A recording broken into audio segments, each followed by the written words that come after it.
You, John Fitzgerald Kennedy, do solemnly swear I, John Fitzgerald Kennedy, do solemnly swear that you will faithfully execute the office of President of the United States that I will faithfully execute the office of President of the United States and will, to the best of your ability, and will, to the best of my ability, preserve, protect, and defend the Constitution of the United States. preserve, protect, and defend the Constitution of the United States. So help you God. So help me God.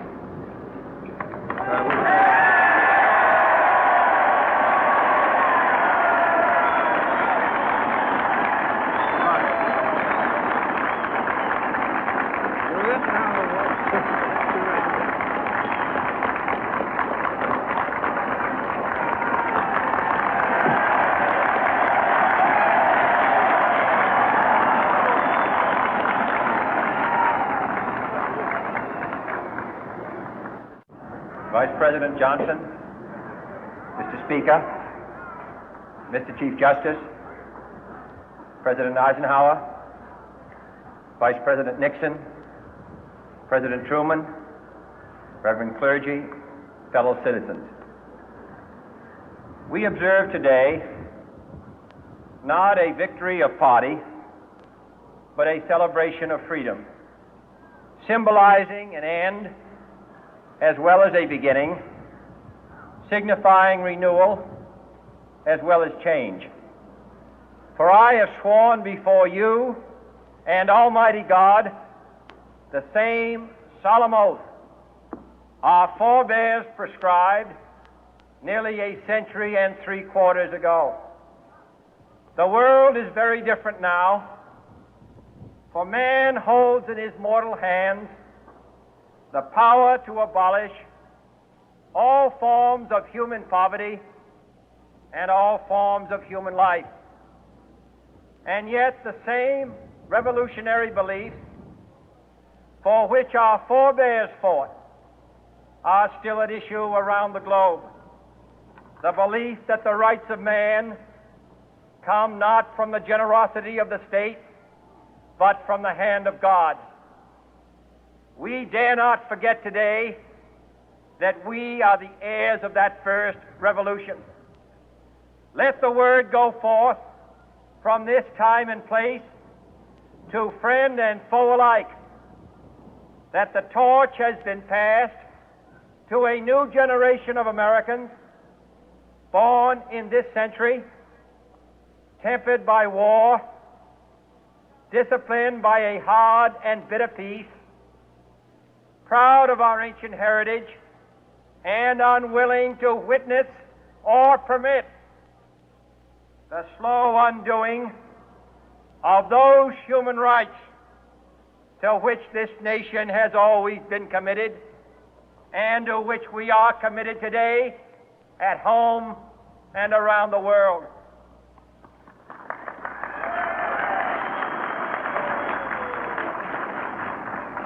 Let every nation know, whether it wishes us well or ill, that we shall pay any price, bear any burden, meet any hardship, support any friend, oppose any foe to assure the survival and the success of liberty.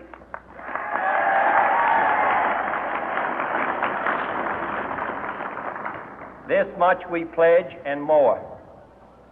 To those old allies whose cultural and spiritual origins we share, we pledge the loyalty of faithful friends.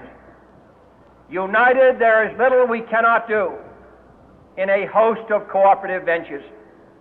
Divided, there is little we can do, for we dare not meet a powerful challenge at odds and split asunder.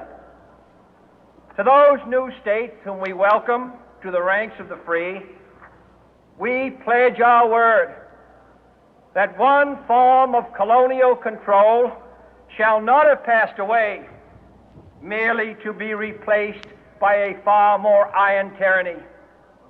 We shall not always expect to find them supporting our view, but we shall always hope to find them strongly supporting their own freedom, and to remember that in the past, those who foolishly sought power by riding the back of the tiger ended up inside.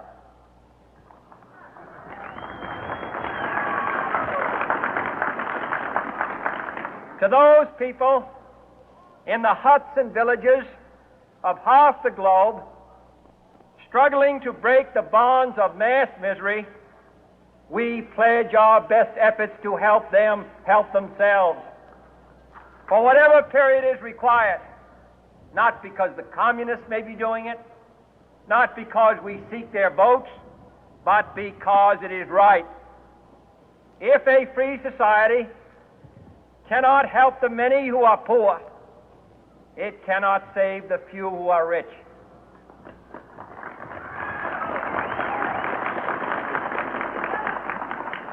To our sister republics south of our border, we offer a special pledge to convert our good words into good deeds, in a new alliance for progress, to assist free men and free governments in casting off the chains of poverty. But this peaceful revolution of hope cannot become the prey of hostile powers. Let all our neighbors know that we shall join with them to oppose aggression or subversion anywhere in the Americas. And let every other power know that this hemisphere intends to remain the master of its own house.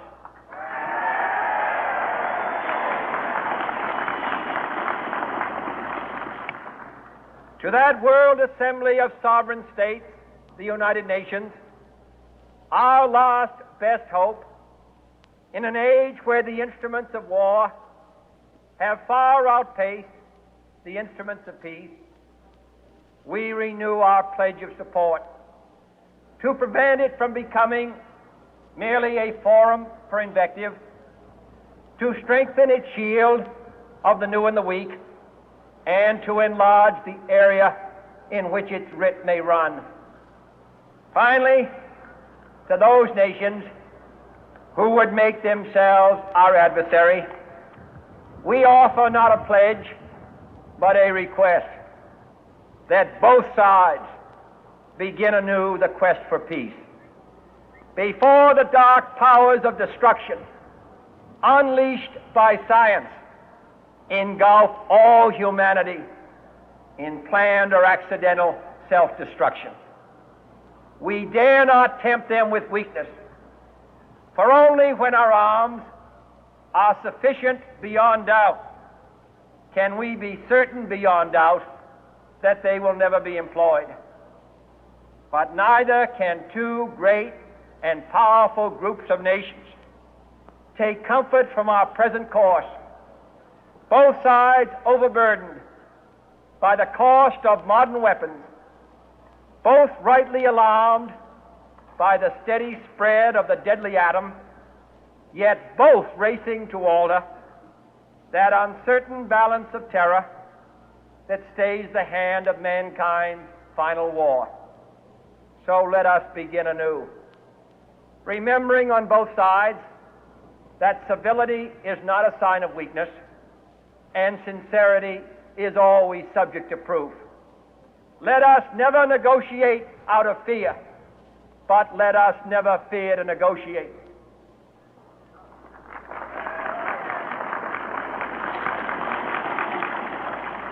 Let both sides explore what problems unite us, instead of belaboring those problems which divide us.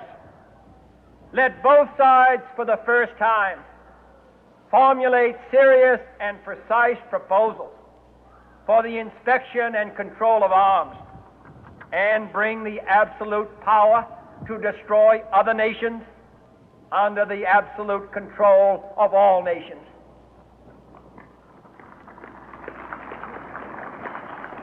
Let both sides seek to invoke the wonders of science instead of its terrors.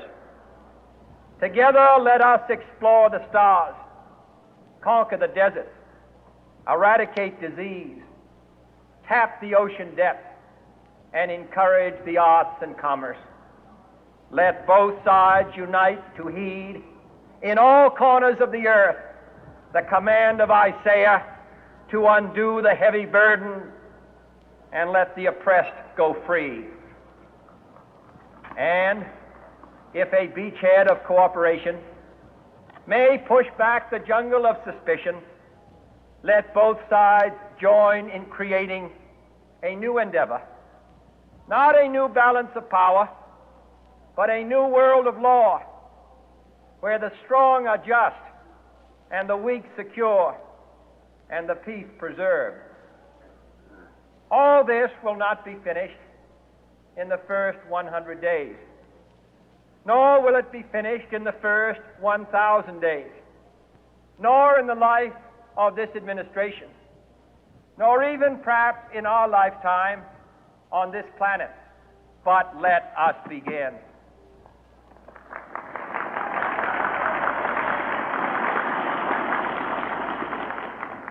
In your hands, my fellow citizens, more than mine, will rest the final success or failure of our course. Since this country was founded, each generation of Americans has been summoned to give testimony to its national loyalty. The graves of young Americans who answered the call to service surround the globe. Now the trumpet summons us again, not as a call to bear arms, though arms we need, not as a call to battle, though in battle we are, but a call to bear the burden of a long twilight struggle, year in and year out, rejoicing in hope, patient in tribulation, a struggle against the common enemies of man, tyranny, poverty, disease, and war itself. Can we forge against these enemies a grand and global alliance, north and south, east and west, that can assure a more fruitful life for all mankind?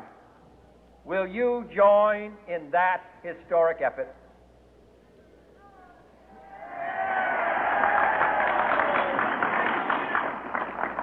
In the long history of the world, only a few generations have been granted the role of defending freedom in its hour of maximum danger. I do not shrink from this responsibility. I welcome it.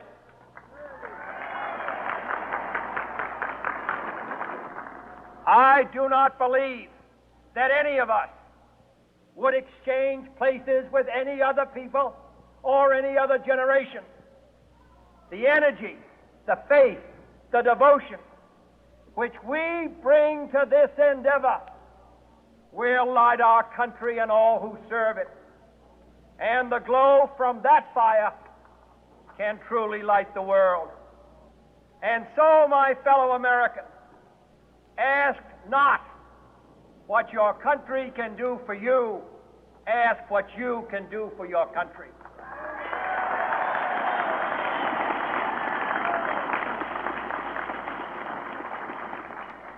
My fellow citizens of the world, ask not what America will do for you, but what together we can do for the freedom of man.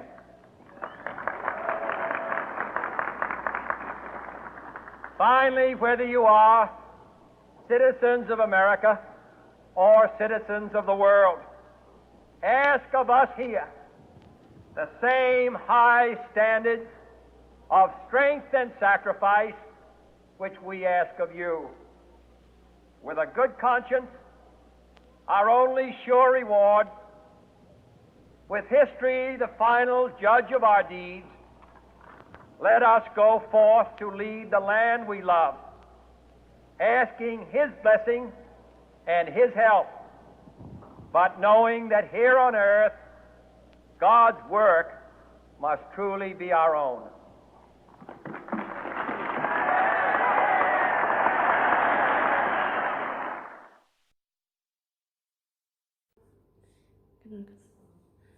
the fa. Oh, it's easy. Oh. I was not checking the first that thing just Yeah. Ash blonde na siya. Teka, bakit ang ano mo dito, Joy? Yun guys, nandito na yung buhok niya. Yung highlights niya at saka kulay. Diba? Tingnan yung kulay niya, oh. Diba yung highlights niya? Wow. Mayroon siyang ash blonde na highlights. Diba? Kanina kita nyo, hindi siya ganitong kulay kanina. Kanina walang kabuhay-buhay, ngayon nabuhay na siya. Wow. Pinagpuyatan namin to, guys. Yeah. Kaya i-subscribe nyo po ang kanyang channel. Vlog. Ang aming vlog. Yeah. Lynn's Vlog UE in Philippines. Yan, guys. Thank you sa aking sponsor. Yeah. Diba? Ang ganda ng ano niya. Bye for now.